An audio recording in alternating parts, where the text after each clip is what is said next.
வணக்கம். நீங்கள் இணைந்து கொள்வது இலங்கையின் முதற்தர செய்தி வழங்குனர் நியூஸ் ஃபர்ஸ்டின் பிரதான செய்திகளோடு உங்களோடு இணைந்திருக்கும் நான் கோஷிகா தயாளன். ஷெஃப் ரிஜபதாஷன். விரிவான செய்திகளுக்கு செல்ல முன்னர் முதலில் தலைப்புச் செய்திகள். வடக்கில் மேலதிகமாக உள்ள ராணுவத்தை வெளியேற்றுவதாக உத்தரவாதம் வழங்கினால் பிரதமர் ரணிலுடன் கைக்குலுக்க தயார் என வடமாகாண முதலமைச்சர் தெரிவிப்பு. சீகிரிய சுவருக்கு சேதம் ஏற்படுத்திய குற்றச்சாட்டில் கைதான மட்டக்களப்பு யுவதிக்கு ஜனாதிபதி பொது மன்னிப்பு. ஐக்கிய தேசிய கட்சியின் அமைச்சரின் அழுத்தமே தாம் பதவி விலக காரணம் என திஸ்ஸ கரலியத தெரிவிப்பு. முழுமையாக முகத்தை மறைக்கும் தலைக்கவசம் மீதான தடை உத்தரவை 28ஆம் தேதி வரை இடைநிறுத்துமாறு நீதிமன்றம் உத்தரவு. அபிவிருத்தி வேலை திட்டங்களின் போது தேசிய பொறியியலாளர்கள் மீது நம்பிக்கையுடன் செயல்பட வேண்டும் என ஜனாதிபதி மைத்ரிபால சிறிசேன சுட்டிக்காட்டியுள்ளார். கொழும்பில் இன்று இடம்பெற்ற நிகழ்வொன்றில் கலந்து கொண்டு உரையாற்றும் போதே ஜனாதிபதி இதனை தெரிவித்தார். இலங்கை பொறியியலாளர் நிறுவனத்தின் வருடாந்த சம்மேளனம் இன்று கொழும்பில் இடம்பெற்றது. விவசாய நீர்ப்பாசன பொறியியல் பிரிவுகளில் 2000க்கும் அதிகமான நிர்மாணங்களுக்கு உரிமை கோரும் இலங்கை பொறியியல் நிறுவனம் ஆசியாவில் பழமையான பொறியியல் நிறுவனமாகும். MTV MBC ஊடக வலையமைப்பு இந்த சம்மேளனத்திற்கு ஊடக அனுசரணை வழங்கியுள்ளது. பார்லிமென்ட் අවුරුදු 25කට වැඩි කාලයෙන් பாராளுமன்றத்தில் 25 ஆண்டுகளுக்கு அதிகமாகவும் 18 வருடங்கள் அமைச்சராகவும் கடமையாற்றியுள்ளேன். 18 வருடங்களில் 13 வருடங்கள் பொறியியலாளர்களுடனேயே நான் செயற்பட்டேன். பொறியியலாளர்களுடன் 25 வருட காலமாக செயற்பட்டு அமைச்சர் ஒருவர் என்ற வகையில் 5 வருடங்கள் வைத்தியர்களுடன் செயற்பட்டேன். இதன் போது வைத்தியர்களினதும் பொறியியலாளர்களினதும் வேறுபாடுகளை உணர்ந்து கொண்டேன். එන්ජිනේරුන්ගේ සහ වෛද්‍යවරුන්ගේ වෙනස කොච්චරද කියලා. பொறியியல் துறையின் சர்வதேச சவால்கள் தொடர்பிலும் இதன் போது ஜனாதிபதி கருத்து தெரிவித்தார். අපි අපේ දේශීය ව්‍යාපෘති තුළ විශේෂයෙන්ම රටේ සංවර්ධනයේදී සෑම විටම தேசிய வேலை திட்டங்களின் போது விசேடமாக நாட்டின் அபிவிருத்திகளில் இலங்கை பொறியியலாளர்கள் மற்றும் அவர்களின் அறிவு தொடர்பில் கூடிய நம்பிக்கை வைக்க வேண்டியது அவசியமாகும். ஆகவே இலங்கை பொறியியலாளர்களை வலுப்படுத்துவதற்கு கொள்கை ரீதியாகவே அனைத்து சந்தர்ப்பங்களிலும் செயற்படுவோம் என்பதை கூறிக்கொள்ள விரும்புகிறேன். பொறியியல் சபையின் பிரேரணையில் தாமத நிலை காணப்படுவதாக என்னிடம் தெரிவித்தனர். இது தொடர்பில் நான் அவதானம் செலுத்தி தேவையான நடவடிக்கை எடுக்கின்றேன். විශේෂයෙන්ම මේ පනතේ ඔබ බලාපොරොත්තු වන අරමුණු ඉටු කර ගැනීම සඳහා එය කඩිනම් කිරීමට ඉක්මන් කිරීමට මම අමාත්‍ය මණ්ඩලය සමග කටයුතු කරන බව විශේෂයෙන් සඳහන් කරන්නට ඕනේ. நாட்டு மக்களின் வளங்களையும் வாழ்வாதாரத்தையும் சூறையாட யாருக்கும் இடமளிக்க முடியாது என தமிழ் தேசிய கூட்டமைப்பின் தலைவர் இரா சம்பந்தன் ஜனாதிபதி மைத்ரிபால சிறிசேனவிடம் தெரிவித்துள்ளார். தமிழ் தேசிய கூட்டமைப்பின் ஏற்பாட்டில் ஜனாதிபதி மைத்ரிபால சிறிசேனவுக்கும் வடக்கு மீனவ பிரதிநிதிகளுக்கும் இடையில் இன்று விசேட சந்திப்பு இடம்பெற்றது. இதன் போதே கூட்டமைப்பின் தலைவர் இரா சம்பந்தன் இந்த கருத்தை வெளியிட்டார். ஜனாதிபதி மைத்ரிபால சிறிசேனவுடனான இன்றைய சந்திப்பின் போது தமிழ் தேசிய கூட்டமைப்பின் தலைவர் இரா சம்பந்தன், பாராளுமன்ற உறுப்பினர்களான செல்வம் அடைக்கல்நாதன் மற்றும் சுரேஷ் பிரேமச்சந்திரன் உள்ளிட்ட வடக்கு மீனவ சங்க பிரதிநிதிகளும் கலந்து கொண்டனர்.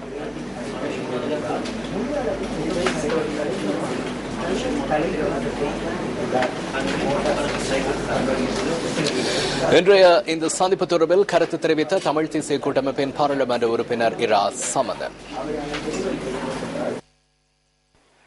ஒட்டு மொத்தமாக இலங்கை தரப்பில் ஒரு கருத்தை உருவாக்கி அந்த கருத்தின் அடிப்படையில் தமிழ்நாடு அரசுடையும் இந்திய மத்திய அரசாங்கத்துடையும் இந்தியாவைச் சேர்ந்த மீனவர்களுடன் இலங்கை அரசாங்கம், வடமாகாண சபை, எமது மீனவர்கள், அவர்களுடைய நிறுவனங்கள் இவர்களுக்கு இடையில் ஒரு பேச்சுவார்த்தை இடம்பெற்று தக்க நடவடிக்கை எடுக்கப்பட்ட பிறகு இந்த விடயம் சம்பந்தமாக ஒரு முடிவுக்கு வர வேண்டும் என்ற கருத்து முன்வைக்கப்பட்டது. அந்த கருத்தை பரிபூர்ணமாக ஜனாதிபதி ஏற்றுக்கொண்டார். விரைவில் ஒரு சட்டம் உருவாக்கப்படும். இவ்விதமான தொழில் செய்வது, ட்ரோலர்ஸ் என்று அழைக்கப்படுகின்ற வள்ளங்களை கொண்டு வந்து இவ்விதமான வலைகளை போட்டு தொழில் செய்வது தடை செய்யப்படுவதாக, அதை செய்ய முடியாத அளவுக்கு ஒரு சட்டம் வரும். அதற்கு பிறகு அந்த பிரதேசம் பாதுகாக்கப்படும். அது ஒரு கூட்டு பாதுகாப்பு ஒழுங்கா இருக்கும். இலங்கை தரப்பிலும் இந்திய தரப்பிலும் அதில் ஒரு பங்களிப்பு செய்யப்படும். அதற்கு பிறகு பகுதியினரும் இந்த விடயம் சம்பந்தமாக ஒரு சமரசமான ஒழுங்குக்கு வந்து தங்களுடைய தொழில்களை செய்யக்கூடிய வகையில் சில கர்மங்களை முன்னெடுக்க வரும். இந்த கர்மத்தில் ஜனாதிபதி தனது பரிபூர்ணமான ஒத்துழைப்பை நல்கியது மாத்திரமல்ல, இந்த கர்மங்களை நிறைவேற்றுவதற்கு அரசாங்கத்தால் எடுக்க வேண்டிய சகல நடவடிக்கைகள் எடுக்கப்படும் என்றும், தேர்வாக இருந்தால் தான் கூட இந்த விடயம் சம்பந்தமாக தமிழ்நாட்டுக்கு சென்று பேச வேண்டியவர்களுடன் பேசி ஒரு முடிவை காணுவதற்கு தான் தயாராகிருக்கின்றேன் என்றும் அவர் கூறியிருந்தார். வடக்கில் மேலதிகமாக உள்ள ராணுவத்தை வெளியேற்றுவதாக உத்தரவாதம் வழங்கினால் பிரதமர் ரணிலுடன் கைகுலுக்க தயார் என வடமாகாண முதலமைச்சர் சி.வி. விக்னேஸ்வரன் தெரிவிக்கின்றார். முல்லைத்தீவில் இன்று நடைபெற்ற நிகழ்வொன்றிலேயே அவர் இதனை கூறினார். முல்லைத்தீவு மாவட்ட வைத்தியசாலையில் புதிய சத்திர சிகிச்சை கூடம், விடுதி மற்றும் இரத்த வங்கி ஆகியன இன்று திறந்து வைக்கப்பட்டன. சுகாதார அமைச்சர் ராஜித சேனரத்ன, வடமாகாண முதலமைச்சர் சி.வி. விக்னேஸ்வரன் மற்றும் வடமாகாண சுகாதார அமைச்சர் ப. சத்தியலிங்கம் ஆகியோர் இந்த நிகழ்வில் கலந்து கொண்டனர். புதிய அரசாங்கத்தின் பிரதமருடன் எனக்கேன் வீண் விவாதம் என்று அவரும் நினைக்கக்கூடும், எனது அருமை மக்களான நீங்களும் நினைக்கக்கூடும். வரமுன் காப்பவன் தான் புத்திசாலி. வருவதை அறிந்து நாங்கள் உரிய நடவடிக்கை எடுக்காவிட்டால் அது எம்மையே வருத்தும். என்னை பொறுத்தவரையில் இன்றே திரும்பவும் வீடு சென்று எனது ஓய்வினை மீண்டும் ஏற்று வாழும் மனோநிலையில் தான் நான் இருக்கின்றேன். எதுவுமே தேவையில்லை. ஆனால் பொறுப்புகள் தரப்பட்டால் அவற்றை தட்டி கழிக்க நான் தயாரில்லை. அண்மையில் பிரதமரின் விஜயம் பற்றி ஒரு அழைப்பிதழ் கிடைத்தது. என்னை பிரதமரின் உத்தியோகபூர்வ அலுவலகம் அழைக்கவில்லை. பிரதமர் தமது விஜயம் பற்றி எம்முடன் கலந்து ஆலோசிக்கவும் இல்லை. தமது கட்சியை இங்கு நிலைநாட்ட, அலுவலகங்களை திறந்து வைக்க, நேரடியாக மத்தியில் இருந்து மக்களுக்கு நன்மைகளை பெற்றுக் கொடுத்து, இன்னாரை அண்டினீர்கள் ஆனால் உங்களுக்கு நாங்கள் சகல உதவிகளையும் பெற்றுக் கொடுப்போம் என்று கட்சி முறையாக கூறவே பிரதமர் இங்கு வருகை தந்தார். இது முற்றிலும் ஒரு அரசியல் ரீதியான பயணம். எனவே நான் மக்களின் பிரதிநிதி என்ற முறையில் பிரதம மந்திரியின் கூட்டங்களில் கலந்து கொள்ளவில்லையே என்ற குற்றச்சாட்டு அர்த்தமற்றது. அவர் தமது கட்சியை வளர்க்க வந்தார். வளர்த்து விட்டு போகட்டும், அதற்கும் எமக்கும் எந்த சம்பந்தமும் இல்லை. 225 மக்கள் பிரதிநிதிகள் கொண்ட பாராளுமன்றத்தில் இன்று 45 பிரதிநிதிகளை மட்டுமே கொண்ட ஐக்கிய தேசிய கட்சி ஆட்சி பலம் பெற்று ஆண்டு வருகின்றது. அடுத்த பொதுத் தேர்தலில் தமக்கு என்ன கிடைக்குமோ என்ற பயம் உள்ளூர பிரதமரை வருத்தி கொண்டுதான் இருக்கும். அதனால்தான் வடமாகாணத்தில் எப்படியாவது காலடி ஊன்ற அவர் பல நடவடிக்கைகளில் இறங்கியுள்ளார். அரசியல் ரீதியாக லாபம் தேடும் செயற்பாடுகளிலேயே பிரதமர் ரணில் விக்ரமசிங்க வடமாகாணத்திற்கு விஜயம் மேற்கொண்டதாக வடமாகாண முதலமைச்சர் கூறினார். நான் என் சொந்த நன்மையை கருதியோ சொந்த விருப்பு வெறுப்புகளுக்கு இடம் கொடுத்தோ முரண் நடவடிக்கைகளில் ஈடுபடவில்லை. எமது முரண்பாடானது வடமாகாணத்தில் இருந்து ராணுவ முகாம் ஒன்றைத்தானும் அகற்ற முடியாது என்று கௌரவ அமைச்சர் ஒருவர் கூறியதில் இருந்துதான் தொடங்கியது. ஒரு சில கேந்திர ஸ்தானங்கள் தவிர மற்ற இடங்களில் இருக்கும் ராணுவ வெளியே அனுப்புவேன் என்று கௌரவ பிரதம மந்திரி தரமான ஒரு உத்தரவாதத்தை தரட்டும். உடனே அவருடன் கைகுலுக்குவேன். ராணுவ முகாம் ஒன்றைத்தானும் வெளியேற்றாமல் வலி வடக்கில் உறுதியளித்த 1000 ஏக்கர்களில் 400 ஏக்கரை மட்டும் விடுவித்துவிட்டு அரசியல் ரீதியாக தமக்கு லாபம் தேடும் பிரதமருடன் நான் எவ்வாறு கைகுலுக்கி மகிழ்ச்சியை காட்டுவது? ராணுவத்தினரை வெளியேற்ற வேண்டும் என்பது அவர்களின் எதிர்பார்ப்பு.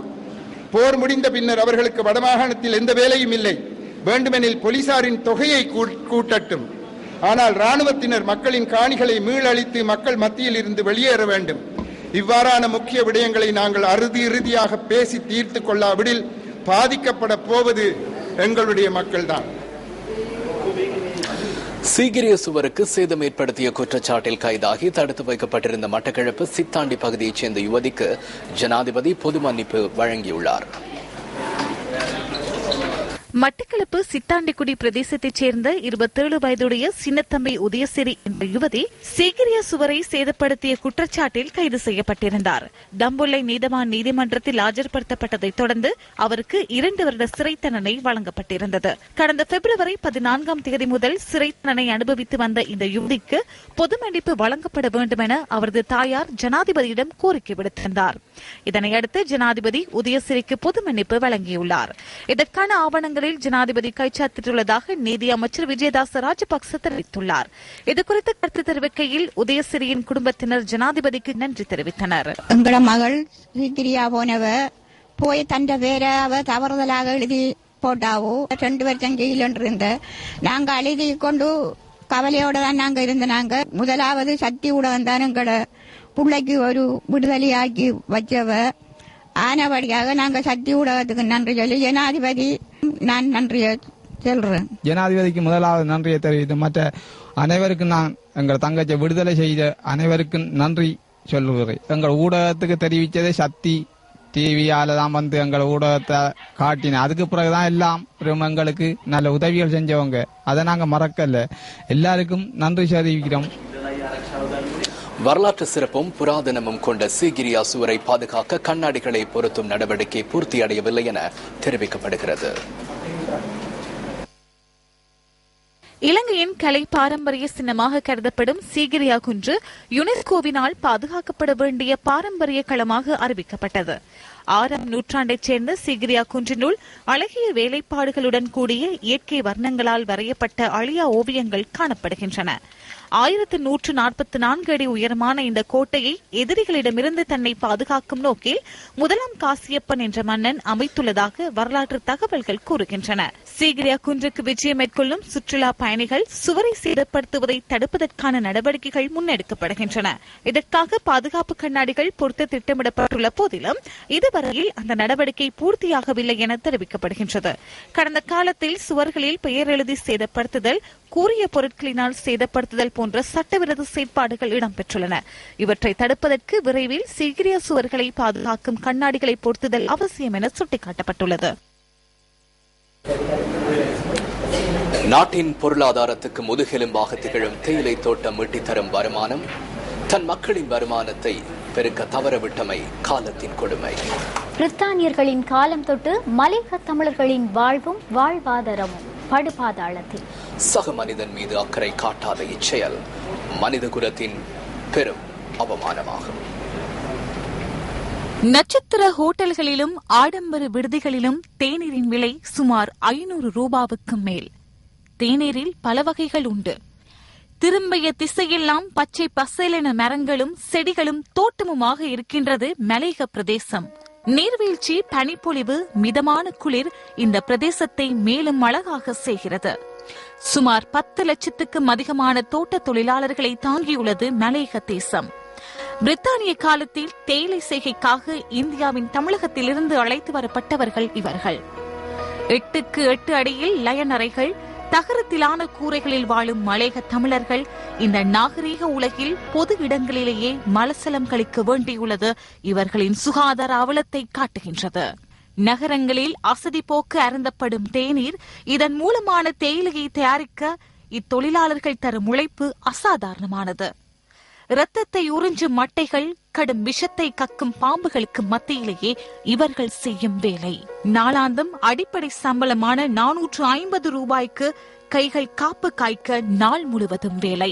சுதந்திரத்துக்கு பிறகும் சுதந்திரம் இல்லாத ஒரு வாழ்க்கை. பல அரசுகளில் இப்பிரதேசத்தை பிரதிநிதித்துவப்படுத்தும் தலைவர்கள் அங்கம் வகித்த போதிலும் இவர்களின் வாழ்வில் விடியல் இல்லை. தனது வாழ்நாள் முழுவதும் காரிருளே சூழ்ந்திருந்ததாகவும் தனது சந்ததியினராவது விடியலை எதிர்நோக்குவார்களா என்ற கேள்வியோடு வேதனைப்படுகின்றனர் மலையக பகுதி மக்கள்.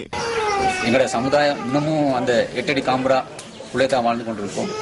அதை வெளிக்கொண்டு வரதுக்கு யாரும் எந்த ஒரு அமைச்சும் வெளிவருவதில்லை. அப்படி வந்தாலும் எங்களை ஒரு சிலர் தட்டிவிட தான் இருக்கிறார்களே, கொண்டு வரதுக்கு யாருமே இல்லை. இன்னும் சொல்ல போனா எங்களோட சமுதாயம் இன்னும் பின்தங்கியே தான் வாழ்ந்து கொண்டிருக்கோம்.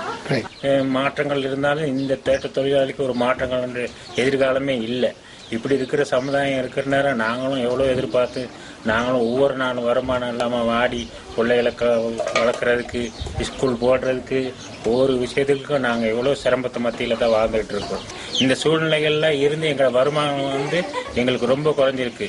இன்னைக்கு அடிப்படையாக பார்த்துக்க போனால் எங்களுக்கு எந்த வருமானங்களும் பிரைவேட் வருமானம் இல்லை.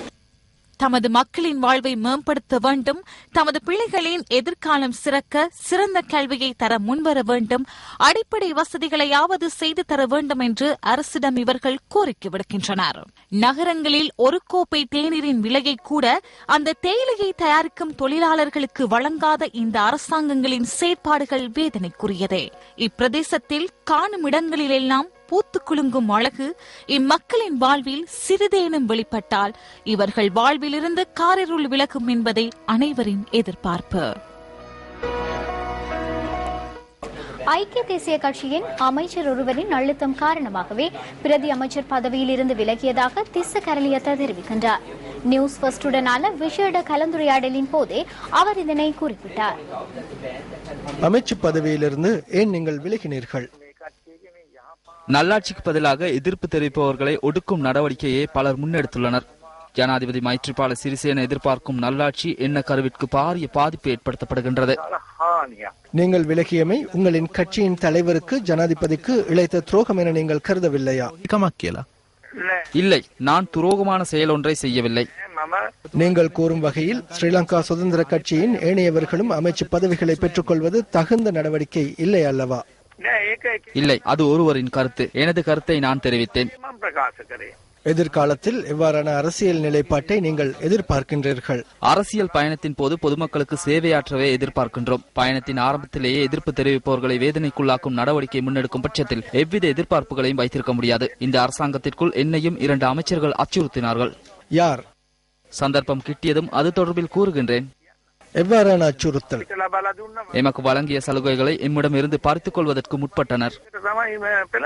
என்ன அச்சுறுத்தல் விடுக்கப்பட்டது? தேவையான சந்தர்ப்பத்தில் கூறுவேன். நாட்டிற்கு அதனை நீங்கள் வெளிக்கொணர்வீர்களா? ஆம், எதிர்காலத்தில் கூறுவேன். ஜனாதிபதி எமக்கு வழங்கிய சலுகைகளின் ஊடாக அவர்கள் செயற்படுகின்றனர். ஐக்கிய தேசிய கட்சியின் அமைச்சர் ஒருவர் அவ்வாறான விடயங்கள் இடம்பெறுகின்ற போது எவ்வாறு தேசிய அரசாங்கத்திற்குள் நாம் இருப்பது? இது உங்கள் மீது மாத்திரம் விடுக்கப்பட்ட அழுத்தமா? அனைவருக்கும் விடுக்கப்பட்ட அழுத்தமா? ஏனையவர்களுக்கும் அழுத்தம் விடுக்கப்பட்டதா என எனக்கு தெரியாது. தேசிய அரசாங்கம் ஒன்றின் அமைச்சரவை ஒன்று இருக்கும் போது இவ்வாறான விடயங்கள் இடம்பெறக்கூடாது.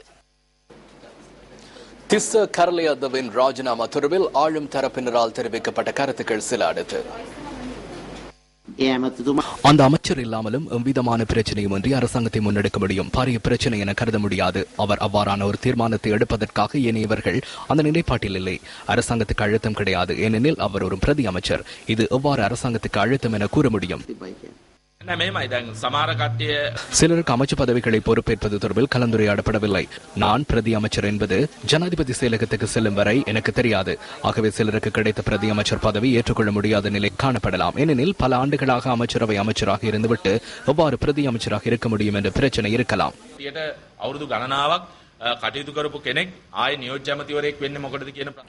இலங்கை சுதந்திர கட்சி மத்திய செயற்குழுவின் பெரும்பான்மையிலிருந்து தீர்மானத்திற்கு அமைவாகவே ராஜாங்க அமைச்சர் பதவியை பொறுப்பேற்றுள்ளதாக பவித்ரா வன்னியாராச்சி தெரிவித்துள்ளார். உத்தியோகபூர்வமாக கடமைகளை இன்று பொறுப்பேற்றுக் கொண்ட போதே அவர் இதனை தெரிவித்தார்.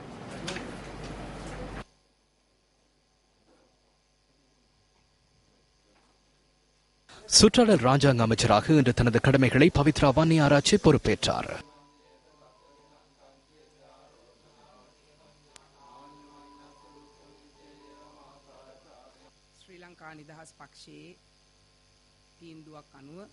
ஸ்ரீலங்கா சுதந்திர கட்சியின் தீர்மானம், அதேபோன்று ஸ்ரீலங்கா சுதந்திர கட்சியின் மத்திய செயற்குழுவின் பெரும்பான்மையுடன் நிறைவேற்றப்பட்ட தீர்மானத்துக்கு அமைவாக ராஜாங்க அமைச்சராக பதவியை பொறுப்பேற்றேன். இந்த அமைச்சு ஊடாக எமது கட்சியை வலுப்படுத்தவே நான் எதிர்பார்க்கின்றேன். முன்னாள் ஜனாதிபதி மஹிந்த ராஜபக்ச நேற்று சட்டத்தரணிகள் சிலரை சந்தித்தார். நாரகன்பேட்டைய அபயராமையில் இடம்பெற்ற இந்த சந்திப்பில் சமகால அரசியல் முறைமை தொடர்பில் முன்னாள் ஜனாதிபதி மஹிந்த ராஜபக்சவுடன் சட்டத்தரணிகள் கலந்துரையாடினார்கள்.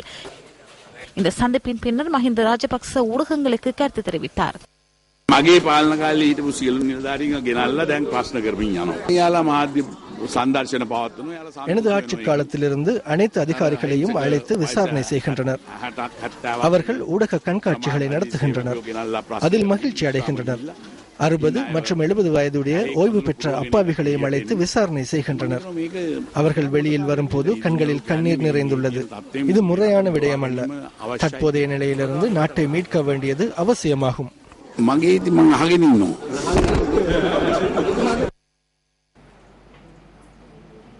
இதேவேளை மஹிந்த ராஜபக்சவின் செயற்பாடுகள் தொடர்பில் மேல் மாகாண சபை உறுப்பினர் SM மரிக்கார் நேற்று நடைபெற்ற கூட்டம் ஒன்றின் போது கருத்து தெரிவித்தார். மஹிந்த ராஜபக்சவை பிரதமராக்க வேண்டும் என ஒரு குழு பாரிய அளவில் பிரச்சாரம் செய்கிறது. அவர்கள் பிரச்சாரங்களுக்கு மிகவும் திறமையானவர்கள். மஹிந்த ராஜபக்ச என்பவர் ஒரு சிறந்த டீல்காரர். தமக்கு எதிராக உள்ள குற்றச்சாட்டுகள் மீதான விசாரணைகளை நிறுத்துவதற்காக மைத்ரிபால சிறிசேனவுடன் கொடுக்கல் வாங்கல் செய்வதற்காக மக்கள் பலத்தை காண்பிக்கவே இதனை செய்கிறார். மஹிந்த ராஜபக்ச அடுத்த பொது தேர்தலில் போட்டியிட மாட்டார் என்பது எனக்கு உறுதியானது. අනිවාර්යෙන් විශ්වාසයි මහින්ද මහත්තයා ඊළඟ මහමැතිවරණට ඉල්ලන්නේ නැහැ. එතුමා මේ ඩීල් එක දාගැනීම සඳහා මේ நீலப்படை அணியை தொடர்ந்தும் செயற்படுத்தப் போவதில்லை என ஸ்ரீலங்கா சுதந்திர கட்சியின் இளைஞர் முன்னணி தெரிவித்துள்ளது. நீலப்படை அணியின் உறுப்பினர்களுக்கு இளைஞர் முன்னணியுடன் இணைத்துக் கொள்ள முடியும் என இன்று இடம்பெற்ற ஊடக சந்திப்பில் தெரிவிக்கப்பட்டது. நீலப்படை அணியின் நிகழ்ச்சி திட்டத்தை இளைஞர் முன்னணி என்ற வகையில் முன்னெடுக்கப் போவதில்லை. ஸ்ரீலங்கா சுதந்திர கட்சியின் இளைஞர்கள் தான் நீலப்படை அணியில் இருந்தனர். ஆகவே இவர்களுக்கு ஸ்ரீலங்கா சுதந்திர கட்சியின் இளைஞர் முன்னணியில் இணைந்து கொள்ள முடியும்.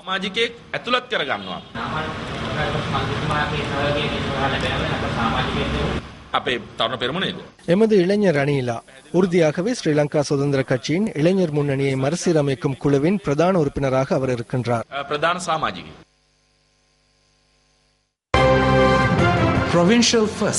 பிரதான அனுசரணை சம்பள நிலுவையை வழங்குமாறு கோரி வாழைச்சேனை கடதாசி ஆலை ஊழியர்கள் முன்னெடுத்த போராட்டம் தற்காலிகமாக கைவிடப்பட்டுள்ளது.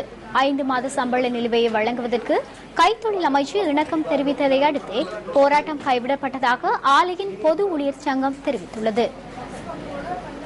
சம்பள நிலுவை விவகாரம் தொடர்பில் கைத்தொழில் அமைச்சின் செயலாளருக்கும் வாழைச்சேனை கடதாசி ஆலை ஊழியர் சங்க பிரதிநிதிகளுக்கும் இடையில் கொழும்பில் நேற்று மாலை பேச்சுவார்த்தை இடம்பெற்றது.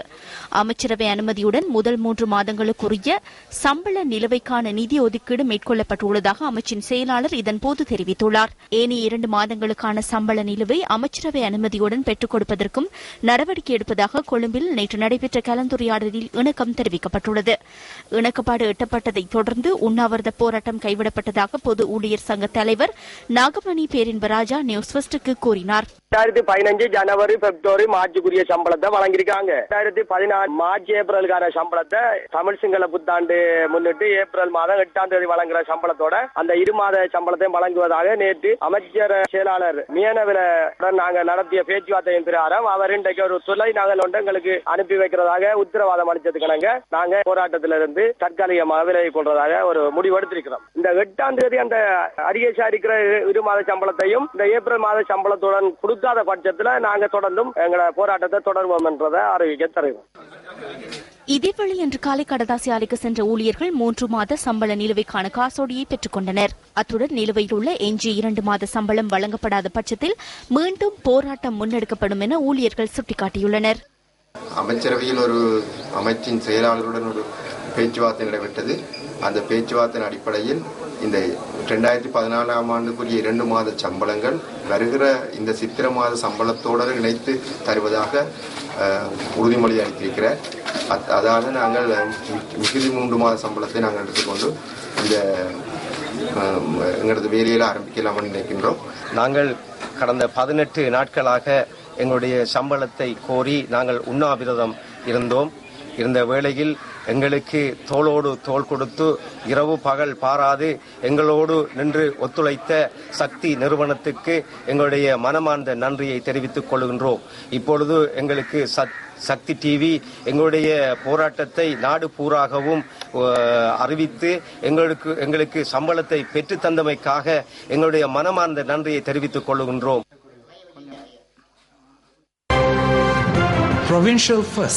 பிரதான அனுசரணை மட்டக்களப்பு காத்தான்குடி பகுதியில் நேற்று மாலை இடம்பெற்ற விபத்தில் ஒருவர் உயிரிழந்துள்ளார். தமிழ் தேசிய கூட்டமைப்பின் பாராளுமன்ற உறுப்பினர் பொன் செல்வராசாவின் வாகனத்தில் மோதுண்டே அவர் உயிரிழந்துள்ளார். பாராளுமன்ற உறுப்பினர் பொன் செல்வராசா பயணித்த வேன் ஒன்று எதிரே வந்த மோட்டார் சைக்கிளில் மோதுண்டு விபத்துக்குள்ளாகியுள்ளது. விபத்தில் மோட்டார் சைக்கிளில் பயணித்த கதிரவள்ளி பகுதியைச் சேர்ந்த 63 வயதான நபரே உயிரிழந்துள்ளார். படுகாயமடைந்த நிலையில் மட்டக்களப்பு வைத்தியசாலையில் அனுமதிக்கப்பட்டு சிகிச்சை பலனின்றி அவர் உயிரிழந்ததாக போலீஸ் ஊடக பிரிவு தெரிவிக்கின்றது. விபத்தில் உயிரிழந்தவரின் சடலம் மட்டக்களப்பு வைத்தியசாலையில் வைக்கப்பட்டுள்ளது. காத்தான்குடி போலீசார் விபத்து தொடர்பிலான மேலதிக விசாரணைகளை மேற்கொண்டு வருகின்றனர். முழு அளவில் முகத்தை மறைக்கும் தலைக்கவசத்துக்கான தடையை எதிர்வரும் 28ஆம் தேதி வரையில் இடைக்கால தடை உத்தரவை மேன்முறையீட்டு நீதிமன்றம் வழங்கியுள்ளது. தலைக்கவசத்துக்கான தடை இன்று காலை முதல் அமுல்படுத்தப்பட்டதுடன் அதற்கான இடைக்கால தடை உத்தரவு பிற்பகலே பிறப்பிக்கப்பட்டது. 2 சிவில் பிரஜைகள் தாக்கல் செய்த மனுக்களை பரிசீலனைக்கு எடுத்துக்கொண்ட போதே மேன்முறையீட்டு நீதிமன்றம் இந்த இடைக்கால தடை உத்தரவை பிறப்பித்துள்ளது. முழு அளவில் முகத்தை மறைக்கும் தலைக்கவசம் மோட்டார் சைக்கிள் ஓட்டுநர்களுக்கு மிகவும் பாதுகாப்பானது என மனுதாரர் சார்பில் ஆஜரான சட்டத்தரணிகள் நீதிமன்றத்திற்கு விளக்கம் அளித்தனர். 1991 ஆண்டில் மோட்டார் சைக்கிள் ஓட்டுநர்களின் தலைக்கவசம் தொடர்பில் வெளியிடப்பட்ட அமைச்சரவை பத்திரம் மற்றும் அதற்கு மாறாக கடந்த மார்ச் மாதத்தில் போலீஸ் நிர்வாக சுற்று நிரூபணத்தின் ஊடாக விதிக்கப்பட்டுள்ள இந்த தடை அநீதியானது என அவர்கள் சுட்டிக்காட்டுகின்றனர். வழக்கு இலக்கம் 159 ஃபைசர் முஸ்தபாவும் வழக்கு இலக்கம் 160 நானும் ஆஜராகினோம். எமது விளக்கமளிப்பின் பிரகாரம் போலீசாரினால் கொண்டுவரப்பட்ட தலைக்கவச தடைக்கு 2015 ஏப்ரல் மாதம் 28ஆம் தேதி வரையில் இடைக்கால தடை உத்தரவை வழங்க நீதிமன்றம் தீர்மானித்தது. இதற்கு அமைவாக குறித்த தடை நீக்கப்பட்டுள்ளது. முழு அளவில் முகத்தை மறைக்கும் தலைக்கவசம் தொடர்பில் இன்று காலை முதல் சட்டத்தை நடைமுறைப்படுத்திய விதமே இது. கொழும்பின் பல பகுதிகளுக்கும் இன்று காலை முதல் நாங்கள் சென்றிருந்தோம். இவ்வாறு முகத்தை முற்றாக மறைக்கும் வகையிலான தலைக்கவசங்களை அணிந்து செல்லும் மோட்டார் சைக்கிள் செலுத்துனர்கள் போக்குவரத்து போலீசாரினால் மறைக்கப்பட்டதை எங்களால் காணக்கூடியதாக இருந்தது. இவ்வாறான தலைக்கவசங்களை அணிந்து செல்வதற்கு தடை விதிக்கப்படும் பட்சத்தில் இவ்வாறான சாதாரண தலைக்கவசங்களை மாத்திரமே உங்களால் அணிய முடியும் என போலீசார் தெரிவித்திருக்கின்றார்கள். அதுவும் இவ்வாறு நிறங்கள் காணப்படுகின்ற தலைக்கவசங்களை அணிய முடியாது என போலீசார் குறிப்பிட்டிருக்கின்றார்கள். இவ்வாறான தலைக்கவசங்களை அணிந்து செல்கின்ற போது இதனால் ஏற்படுகின்ற பாதிப்புகள் அதிகம் எனவும் போலீசார் குறிப்பிட்டிருக்கின்றார்கள். சட்டங்கள் நடைமுறைப்படுத்தப்படுவது உங்களுக்காக என்பதை ஞாபகப்படுத்தும் நான் எஸ். கிருஷாந்த் ராஜ். குறித்த சட்டத்தை ஆரம்பத்திலேயே கடுமையாக செயற்படுத்தாது அதனை படிப்படியாக செயற்படுத்தவே உத்தேசித்துள்ளதாக போலீசார் தெரிவித்தனர். இதன் அடிப்படையில் மோட்டார் சைக்கிள் ஓட்டுநர்களை நிறுத்தி விசாரணை செய்யப்பட்டதை தவிர தண்டனை வழங்கவில்லை. முழு அளவில் முகத்தை மறைக்கும் தலைக்கவசம் அணிந்து குற்றவாளிகள் பல்வேறு கொள்ளைச் சம்பவங்களில் ஈடுபடுவதுடன் குறித்த தலைக்கவசத்தின் முன்பகுதியில் காணப்படும் வைபரினால் தடுமாற்றங்கள் ஏற்பட்டு விபத்துக்கள் ஏற்படுவதனால் இந்த சட்டத்தை நடைமுறைப்படுத்துவதாகவும் போலீசார் தெரிவித்தனர். ஆனால் இந்த சட்டத்தை நடைமுறைப்படுத்தும் போது பல்வேறு விமர்சனங்கள் எழுந்துள்ளன. ஜெர்மனியின் ஹெனோய் வைத்திய கல்லூரியின் பேராசிரியர் டிக்மன் ஒடே மேலும் சிலருடன் இணைந்து ஆய்வு செய்து 2010ஆம் ஆண்டில் ஆய்வறிக்கையை வெளியிட்டார். விஞ்ஞான ரீதியிலான விடயத்தின் அடிப்படையில் இருந்துதான் முழு அளவில் முகத்தை மறைக்கும் தலைக்கவசத்தை தயாரித்துள்ளார். மோட்டார் சைக்கிள் ஓட்டுநர்களின் விபத்துக்களை எடுத்துக்கொண்டால் பல்வேறு வலயங்களில் பல்வேறு வகையிலான சேதங்கள் பதிவாகியுள்ளன. அவற்றில் 100ஐ எடுத்துக்கொண்டால் 19.7% தாடை பகுதியிலேயே சேதம் ஏற்பட்டுள்ளது. 35% முகத்தின் முன்பகுதியிலுமே சேதம் ஏற்பட்டுள்ளது. வங்கி ஒன்றை கொள்ளையிட்டதற்காக அல்லது நிதி நிறுவனம் ஒன்றிற்குள் சென்றதற்காக உலகத்தில் விஞ்ஞான ரீதியில் மோட்டார் சைக்கிள் ஓட்டுநர்களின் பாதுகாப்பிற்காக கண்டுபிடிக்கப்பட்ட இதனை மிகவும் ஏழ்மையான காரணிகளின் அடிப்படையில் ரத்து செய்ய முடியாது. நாட்டில் கொள்ளைகள் கொலைகள் அப்படி நிறைய நடக்கிறதால அதை முகத்தை ஃபுல்லாக கவர் பண்ணி போகிறதால மக்களுக்கு பாதகமாக தான் அது அமையும். இந்த ஹெல்மெட் மூடி அணிவதனால் உண்மையிலே பொதுமக்களுக்கு ஒரு பாரிய ஒரு அச்சுறுத்தலும் நாளாந்த கடமைகளுக்கு இது ஒரு இடையூறாகவும் இருக்கும் என்பது என்னுடைய கருத்தாகும்.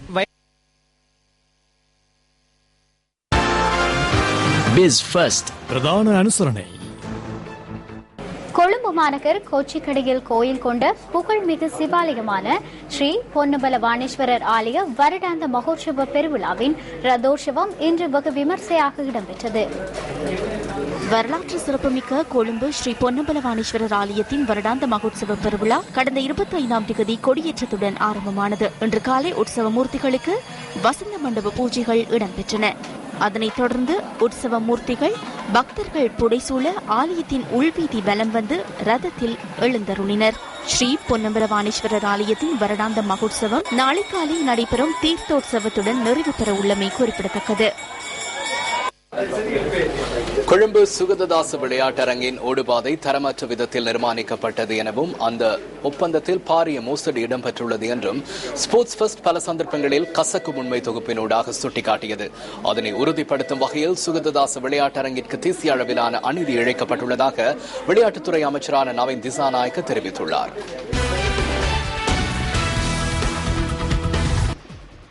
1983ஆம் ஆண்டு திறக்கப்பட்ட சுகததாச விளையாட்டு தொகுதியானது இலங்கையில் உள்ள பழமை வாய்ந்த மற்றும் ஒரே ஒரு சர்வதேச அரங்காக திகழ்கின்றது. இந்த விளையாட்டரங்கில் செயற்கை ஓடுபாதையின் விரிப்பு 2011ஆம் ஆண்டில் பொருத்தப்பட்டது. புதிதாக பொருத்தப்பட்ட ஓடுபாதைக்கு சர்வதேச தரச் சான்றிதழ் கிடைத்ததாக கூறப்பட்ட போதிலும் குறுகிய காலத்தில் அது சேதமடைந்ததால் சம்பந்தப்பட்ட நிர்மாணத்துறை மற்றும் தொழில்நுட்ப குழுவுக்கு எதிராக குற்றம் சாட்டப்பட்டது. அது குறித்து கசக்கும் உண்மை தொகுப்பு அப்போது அதிகாரிகளின் கவனத்திற்கு கொண்டு வந்த போதிலும் அவர்கள் அதனை பொருட்படுத்தவில்லை. ஸ்போர்ட்ஸ் ஃபர்ஸ்ட் அன்று வெளிக்கொணர்ந்த தகவல்கள் உண்மை என்பது இன்று உறுதியாகியுள்ளது. சுகததாச விளையாட்டு அரங்குக்கு விஜயம் செய்த விளையாட்டுத்துறை அமைச்சர் ஊடகங்களுக்கு வெளியிட்ட கருத்து இது. இன்று எமது பிள்ளைகள் உங்களுக்கு தெரியும் இந்த ஓடுபாதையில் தான் ஓடுகிறார்கள். அவர்களுக்கு ஏதும் பாதிப்புகள் ஏற்படலாம். புதிதாக ஓடுபாதை அமைக்க நாம் நடவடிக்கை எடுப்போம். இங்கு தேசிய அநீதி இழைக்கப்பட்டுள்ளது. இது போன்ற திருட்டு எமது வரலாற்றில் இடம்பெற்றதில்லை. காகோலா என்ற நிறுவனம் தான் இதனை பொருத்தியுள்ளது. இந்த நிறுவனத்துக்கு எதிராக நாம் நடவடிக்கை எடுப்போம். இங்கு என்ன நடந்துள்ளது என்பது எனது இரு கண்களுக்கும் அதே போன்று எனது இதயத்துக்கும் நன்றாக புரிகின்றது. அரசாங்கத்தின் நிதி ஒதுக்கீட்டை பெற்றுக்கொள்ள நீண்ட காலம் செல்லும். அவ்வாறின்றி இலங்கை வங்கியில் கடன் பெற்று இந்த நிறுவனத்துக்கு கிடைக்கும் வருமானத்தின் மூலம் 10 அல்லது 15 வருடங்களில் செலுத்தும் வகையில் இந்த ஓடுபாதையை பொறுத்த நாம் நடவடிக்கை எடுப்போம்.